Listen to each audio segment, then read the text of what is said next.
Job 1, verse 21, naked came I out of my mother's womb, and naked shall I return there. We have an instance in this chapter of one of the greatest men in the world, and the most prosperous worldly estate and condition, brought to an externally one of the meanest of men, brought from 7,000 sheep and 3,000 camels and 500 yoke of oxen and 500 she-asses and a very great household all at once to nothing at all, as poor as the meanest beggar, a most remarkable instance of the vanity of worldly honor, riches, and prosperity. How soon it is gone and lost! How many hundred, yea, thousands of accidents may deprive the most prosperous of all in a little time and make him most miserable and forlorn. Here is a man that sat like a king and dwelt as a prince, but as yesterday and today is become a miserable and forlorn beggar. Before the messenger had finished his bad news, another came with more of the like upon the back of it.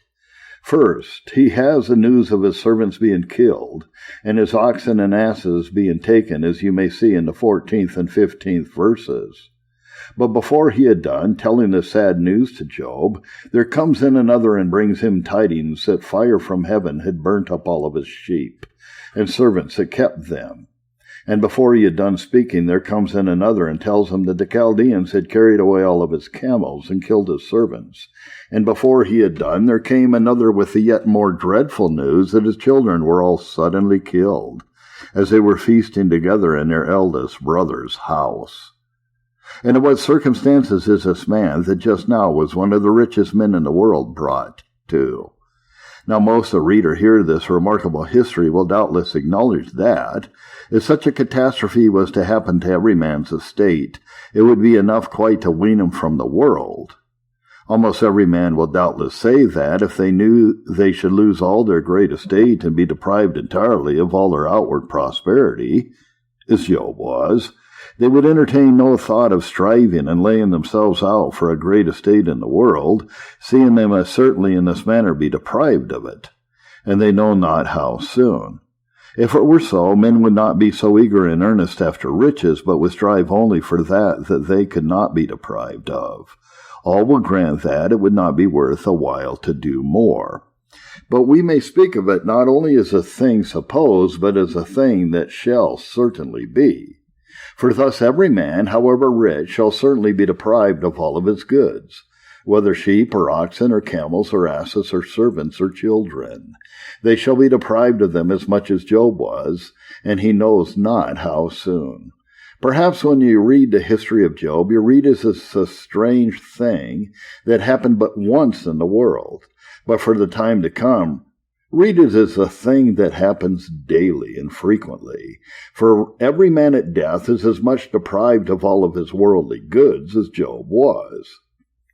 The great men in the world, as kings, princes, and lords, when they die, are as much deprived of all their outward prosperity as Job was.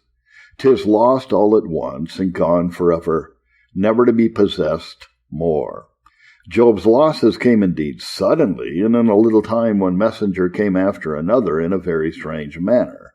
But the dying man is deprived of all of his external prosperity and worldly good at once. At one breath, even his last breath. This history of Job is only a shadow of death. It is no more than what happens to every man in the world. This poverty that Job was reduced to puts him in mind of death, of which this was a shadow, whereby he and all men must be stripped of all these things and return, possessing nothing, into the earth from whence they come. It also reminds him of the state he was born in, how he was born, naked and helpless, having nothing and depending entirely on others. Job, at the news of his losses, shaved his head and rent his mantle, as is said in the verse before the text, so that now he has become literally and properly naked, as this also helped to put him in mind of the estate he was born in, and of the estate he must die in. The three useful doctrines may be deduced from the words, number 1, that we bring nothing of our own into the world with us. By coming naked from our mother's womb, can't be meant only that we come unclothed, but we come poor, miserable, helpless creatures, without either power or possession, spiritual or temporal, so that hereby we are taught that all we receive from God, because we bring nothing with us. This appears to be Job's meaning by this improvement Job makes of it in the ensuing part of the verse. The Lord gave, and the Lord has taken away. Blessed be the name of the Lord.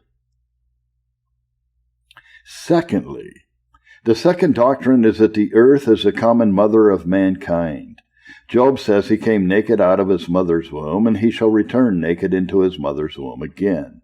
What mother's womb shall Job return into again, but the bowels of his mother earth, out of which every man is made? Our bodies are made of the substance of the earth, as appears, because when the body is rotten, it returns into the substance of the earth. God says to Adam, Dust thou art, and unto dust thou shalt return. God was Adam's father, and the earth was his mother. And by the same mother, out of whose bowels we come, are we nourished at her breast. For man lives by what he digs out of the earth, by tillage. Now this doctrine and the consideration of our mean original out of the earth ought to teach us humility, and so submission to God's will in all dispensations. The wise man would have us to see that we are but beasts. What shall man whose body is made out of the ground be proud of that body, whether of its beauty or its riches or honor? Or shall man that is made out of earth proudly insult one another? For who makes us to differ from others? We are all born of the same mother earth, and thither we shall all return. Ecclesiastes 3, verses 18 to 20. To this use it is that Job improves it, to teach him submission under God's hand, that he who is made out of the earth, as well as the meanest beggar, ought not to murmur when his estate is made as mean and low as theirs. The last doctrine upon which we shall at this time insist is this: when man dies, he is forever stripped of all earthly enjoyment. This must be what Job means when he says, And naked shall I return thither again, that he should return to the earth, stripped clean of all manner of worldly goods and possessions. This doctrine is full of useful improvements, and is plain and certain, and needs little proof or explanation. All the world knows the truth of this doctrine perfectly well. But though they know it, yet it doesn't seem at all real to them. For certainly if it seemed the real thing to them, that in a little time they must certainly have no more to do with the world, they would certainly act wholly otherwise than they do. We very much need to be put in mind of these things. Wherefore my business at this time is only to jog our memories, for we cannot think too often of our latter end. There are these two things implied in the doctrine. First, that man, when he dies, can carry none of these earthly things out of the world with him. Second, that he shall never enjoy any more of the like nature. First, man, when he dies, can carry none of these earthly things out of the world with him.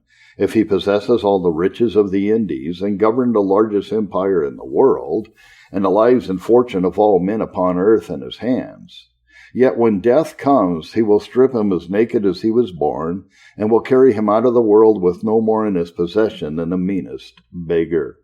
Death serves all alike. As he deals with the poor, so he deals with the rich. It is not odd at the appearance of a proud palace, a numerous attendants, or a majestic countenance, pulls the king out of a throne and summons him before the judgment seat of God, with as few compliments and as little ceremony as he takes a poor man out of his cottage. Death is as rude with emperors as with beggars, and handles one with as much gentleness as the other. They are all alike in death's territories. One is no richer, no more honorable than another in the grave. Job 3, verses 14 to 19. With kings and counselors of the earth, which build desolate places for themselves, or with princes that have gold and silver, who fill their houses with silver, or as an hidden untimely birth. I had not been as infants which never saw light. There the wicked cease from troubling, and there the weary be at rest. There is the prisoners rest together. They hear not the voice of the oppressor. The small and the great are there, and the servant is free from his master. Death, when he comes into king's courts to perform his office, to fetch away kings and princes that used, as it were, to roll themselves in millions of money and drown themselves in pleasure, to carry them into the other world, he rends him away by force from all of his money and from all of his pleasure. He will not allow him to carry away so much as one farthing out of all of his shining treasures, forever shuts him out from any more earthly pleasures. His time for those things is ended. A poor creature, one drop of blood would be better than all. The least spark of true grace would be preferable to his kingdom. Second, man, after death, shall never more enjoy anything of the nature of these earthly things.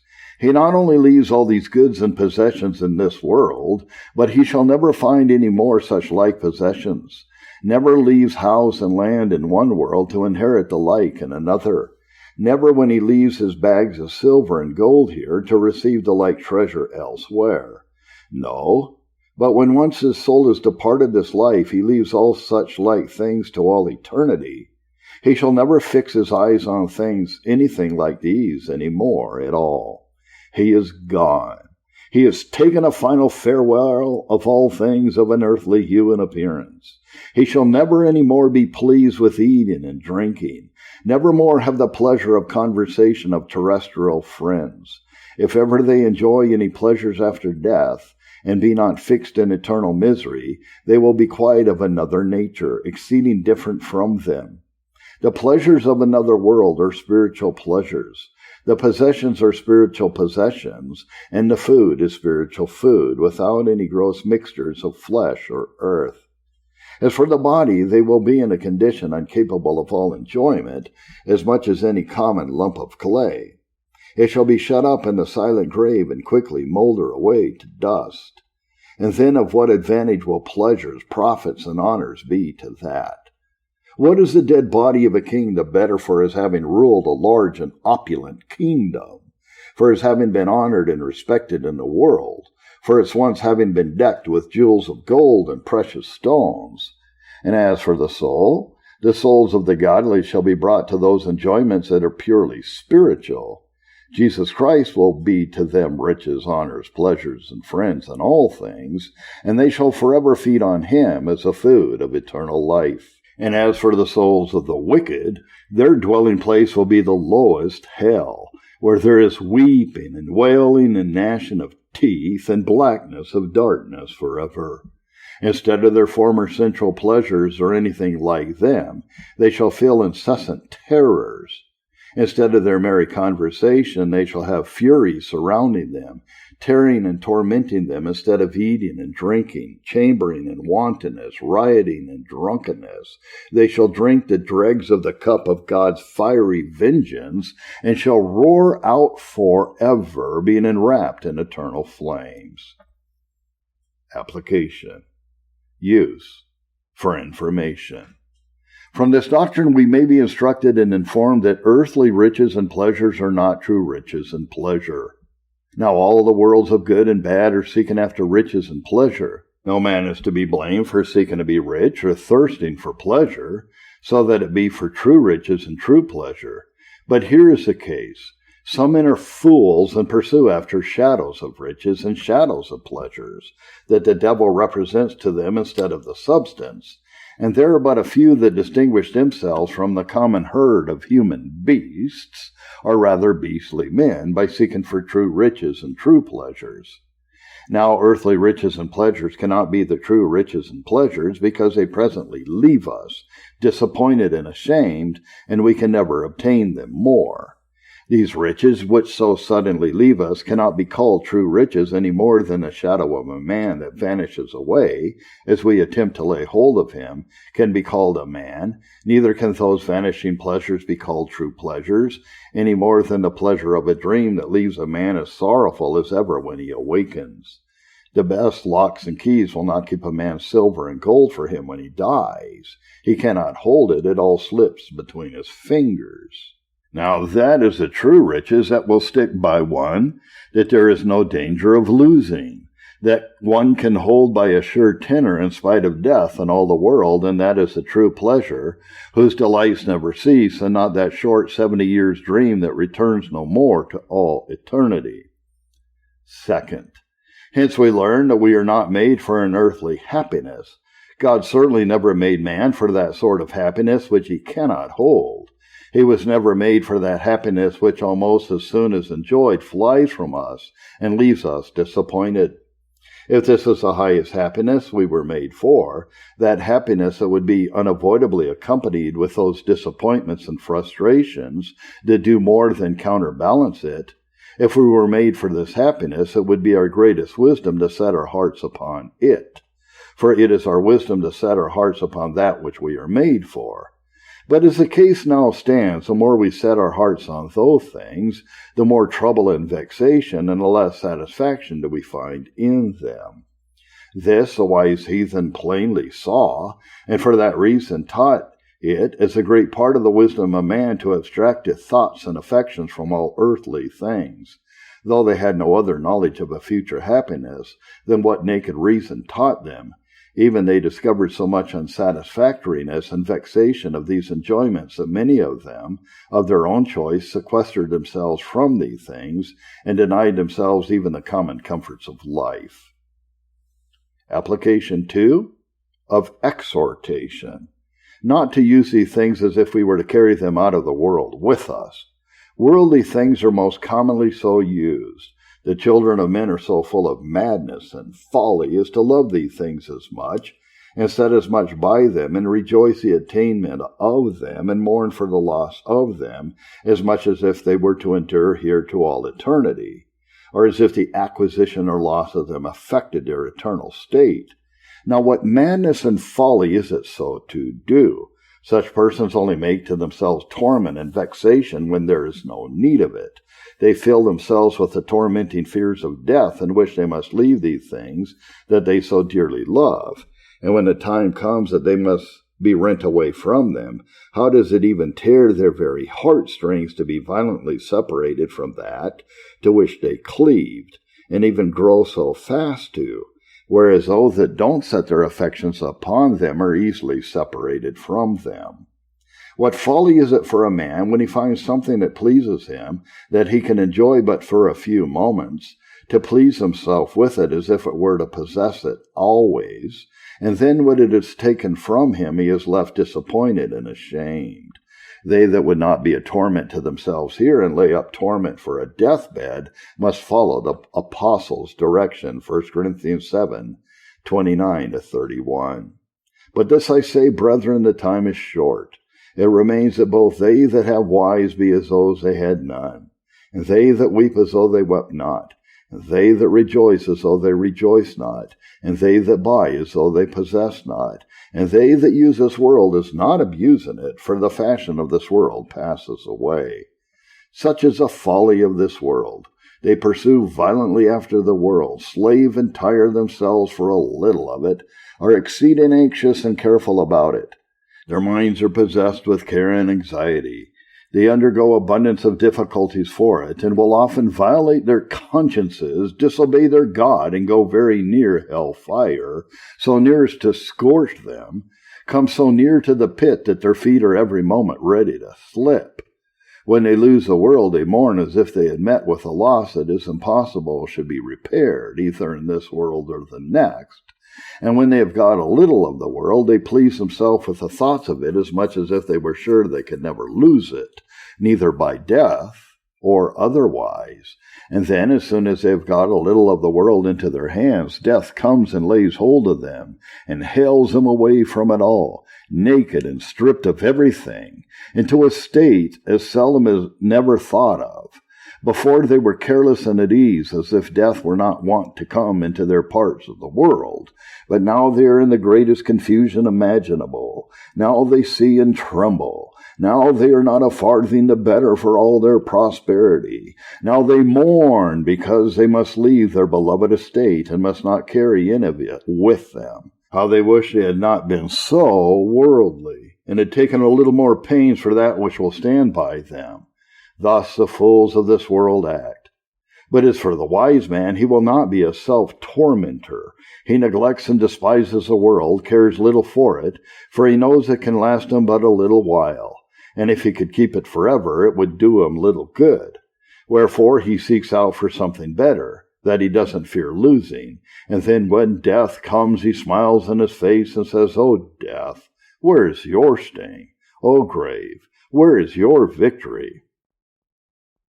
Exhortation Number 2.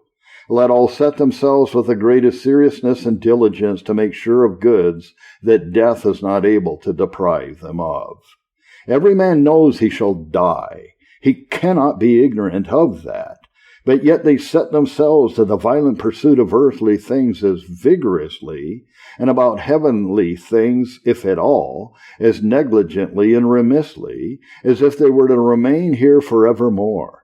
Just as if they had made a league with death and a covenant with the grave, just as if they secretly hoped that, although everybody else died yet, they might be an exception from the general rule. Their strange folly is excellently represented in Psalm 49, verse 11.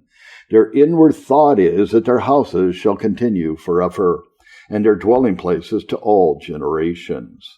How many men are so foolish as inwardly to entertain this foolish thought? Not that any are so void of all sense and reason as to think they shall never die, when they really seriously think of it. But there is a thing they seldom think of it. It hardly ever starts into their thought. It is but a little while, and I must die and never live here more. They very seldom think where and how and what their bodies will be a few years from now. They are now in life and health, stirring and moving about the world amongst the rest of the crowd of mankind, but they little think how in a little time they must lie buried in the ground, in the dark, still and silent grave, rotting and putrefying, loathsome and filthy, by degrees turning to dust, and none taking notice of them, their flesh by degrees rotting off from their bones, leaving nothing but the ghastly skeleton. They know all this, but when do they seriously think of it? They continue to act just as if they intended to live upon this earth always, and it is but seldom they seriously think otherwise. Surely if they did, they would be something concerned about something else than how to live prosperously here. The question, "What shall I do to be saved?" would be more frequently asked than it is. They know that in all former generations that used to make as great a stir in the world as they are gone.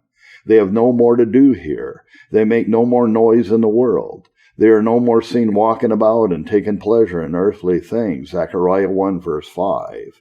Your fathers, where are they? And the prophets, do they live forever? Be persuaded for your own safety to look a little forward and be concerned about your welfare in an age hence. And not only what you shall eat and what you shall drink and wherewithal shall you be clothed, for that little time you are to remain here. Frequently ask yourself the question what you intend to do if death comes and summons you out of the world, and from all your earthly good things. If you are not prepared to die, you cannot resist the summons. None are able to grapple with the King of terrors. When death comes, he will hale you from all your dear enjoyments, whether you will or not, never to set your eye on those things more. And as there will be no encountering death, so neither will there be any entreating it. He'll not be wrought upon by cries and tears. He is altogether inexorable.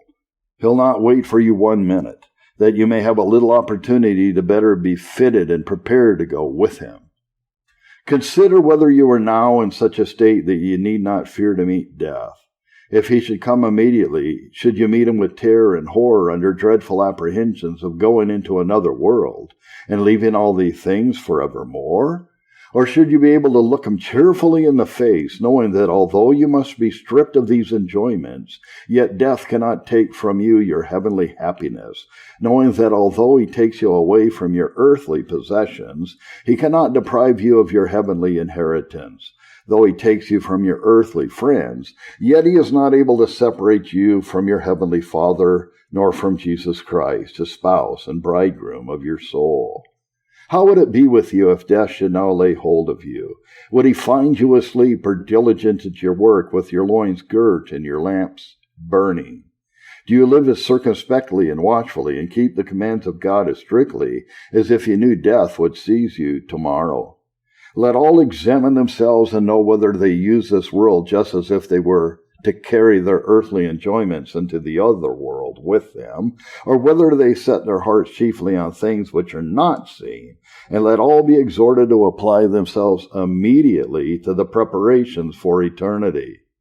Set about it with the greatest seriousness and diligence, with the utmost vigor and most fixed resolution. For such things as concern eternal happiness or eternal misery are not to be trifled with, nor to be trusted to a mere peradventure. For what shall it profit you if you gain the whole world and lose your own soul?